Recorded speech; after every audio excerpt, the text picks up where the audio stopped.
këtë verë Saranda zgjidhet më së shumti për pushime dhe për turizëm, sidomos nga të huajt, por ka dhe një pamje tjetër dhe një trend të ri. Jo pak të huaj Sarandën e gjejnë si destinacion për të ofruar aftësi dhe shprehit në fushën e shërbimeve turistike, bare dhe restorante që operojnë në vijën e parë mbi shëtitoren e Sarandës, por dhe më në brendësi. Mes tyre dominojnë të ardhurit nga Filipine, vajza dhe djem fare të rinj. Ata tashmë janë punësuar prej muajsh apo prej javësh në pozicione si barist, ndihmës kuzhinier dhe kamarier.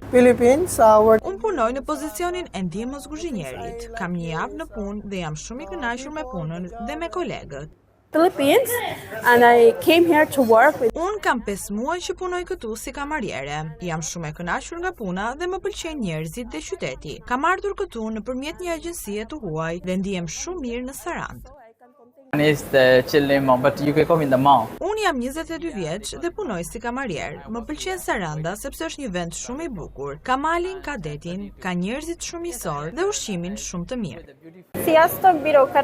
Jam nga Budapesti dhe ndihem shumë mirë këtu në Sarandë, por më pëlqen shumë dhe puna që bëj dhe njerëzit më përkrajnë shumë.